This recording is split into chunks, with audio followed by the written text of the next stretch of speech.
পরিবহন খাতে সমঝোতার ভিত্তিতে যেসব টাকা তোলা হয় তাকে ঠিক চাঁদা বলা যায় না। মন্ত্রীর দায়িত্ব প্রাপ্তির পর প্রথমবারের মতো আনুষ্ঠানিকভাবে গণমাধ্যমের সঙ্গে কথা বলতে এসেই এমন থিওরি কপচারের নতুন সড়ক পরিবহন, রেল ও নৌ পরিবহন মন্ত্রী শেখ রবিউল আলম।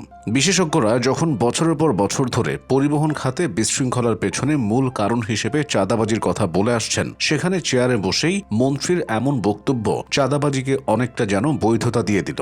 2024 সালের 5ই মার্চ ট্রান্সপারেন্সি ইন্টারন্যাশনাল বাংলাদেশ বা টিআইবির প্রকাশিত এক গবেষণা প্রতিবেদন অনুসারে দেশে ব্যক্তি মালিকানাধীন বাস ও মিনি বাস থেকে বছরে 1059 কোটি টাকার চাঁদাবাজি করা হয়। এই চাঁদার ভাগ পান দলীয় পরিচয়ধারী ব্যক্তি বা গোষ্ঠী, ট্রাফিক ও হাইওয়ে পুলিশ, বাংলাদেশ সড়ক পরিবহন কর্তৃপক্ষ বা বিআরটি এর কর্মকর্তা কর্মচারী, মালিক শ্রমিক সংগঠন ও পৌরসভা বা সিটি কর্পোরেশনের প্রতিনিধিরা। পরিবহন খাতের সূত্রগুলো বলছে, দেশে সব মিলিয়ে বাণিজ্যিক যানবাহন আছে 9 লাখের বেশি। বছরে 2000 কোটি টাকার বেশি চাঁদা আদায় হয়। এর বাইরে অঘোষিত চাঁদার কোনো হিসাব নেই। মালিক শ্রমিকদের কল্যাণের কথা বলে এসব চাঁদা আদায় হলেও করোনা ভাইরাসের দুর্দিনে তাদের পাশে মালিক শ্রমিক সংগঠনগুলোকে দেখা যায়নি। এজন্য পরিবহন খাতে চাঁদাবাজি প্রসঙ্গে মন্ত্রীর বক্তব্যের সঙ্গে দ্বিমত পোষণ করছেন এই খাতে জড়িতরা। তাদের ভাষ্য, নানা উপায়ে পরিবহন খাতে বছরে 1000 কোটি টাকা চাঁদা তোলা হয়। এই খাতের বিশৃঙ্খলার পেছনে মূল কারণ চাঁদাবাজি। চাঁদাবাজি বন্ধ না হলে পরিবহন খাতে শৃঙ্খলা আনা যাবে না। সংবাদ সম্মেলনে পরিবহন খাতের চাঁদাবাজি প্রসঙ্গে এক প্রশ্নের জবাবে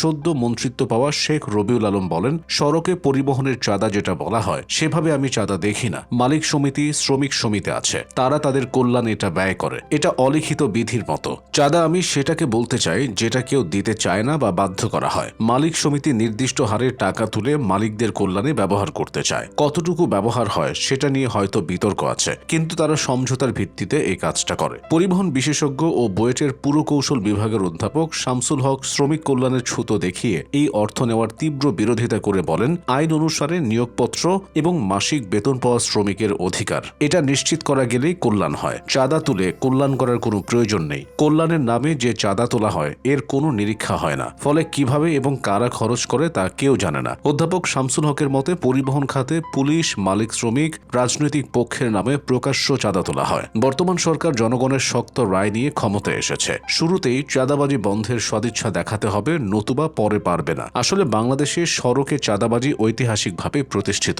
সড়ক পরিবহন মন্ত্রণালয় সূত্র জানায়, 2002 সালে বিএনপি সরকারের তৎকালীন যোগাযোগ মন্ত্রী প্রয়াত নাজমুল হুদার সভাপতিত্বে অনুষ্ঠিত সড়ক পরিবহন উপদেষ্টা পরিষদের সভায় পরিবহন খাতে চাঁদার বিষয়ে একটি নীতিমালা প্রণয়নের উদ্যোগ নেওয়া হয়। একটি উপকমিটি গঠন করা হয়, যেটি কিছু সুপারিশও তৈরি করে। কিন্তু বৈধতার প্রশ্ন নিয়ে সমালোচনা হলে তৎকালীন সরকার তা বাস্তবায়ন করেনি। 2009 সালে আওয়ামী লীগ সরকারের যোগাযোগ মন্ত্রণালয়ের দায়িত্ব পান প্রয়াত সৈয়দ আবুল হোসেন। সে সময় বাংলাদেশ সড়ক পরিবহন শ্রমিক ফেডারেশনের সভাপতি ছিলেন আওয়ামী লীগের সভাপতি মণ্ডলীর সদস্য শাহজাহান খান। তারা 2011 সালে বিএনপি সরকারের সময় করা সুপারিশ পরিমার্জন ও সংশোধন করে নতুন সুপারিশ তৈরি করেন এবং একটি নীতিমালা প্রণয়নের উদ্যোগ নেন। সেবারের খসড়া নীতিমালায় বলা হয়, পরিবহন মালিক সমিতি সর্বোচ্চ 40 টাকা, শ্রমিক ইউনিয়ন সর্বোচ্চ 20 টাকা, বাংলাদেশ সড়ক পরিবহন শ্রমিক ফেডারেশন 10 টাকা করে চাঁদা তুলতে পারবে। কোনো টার্মিনালে শ্রমিক কমিটি থাকলে স্থানীয় শ্রমিক ইউনিয়ন ও ফেডারেশন আলোচনা করে সর্বোচ্চ 70 টাকা চাঁদা নিতে পারবে। সমালোচনার মুখে তৎকালীন আওয়ামী লীগ সরকারও এই নীতিমালা অনুমোদন দেয়নি। পর্যায়ক্রমে পরিবহন মালিক শ্রমিক সংগঠনের নামে 70 টাকা চাঁদা তোলার বিষয়টি অনেকটা স্বাভাবিক হয়ে যায়। এর সঙ্গে যুক্ত হয় আরও নামে বেনামে নানা চাঁদা।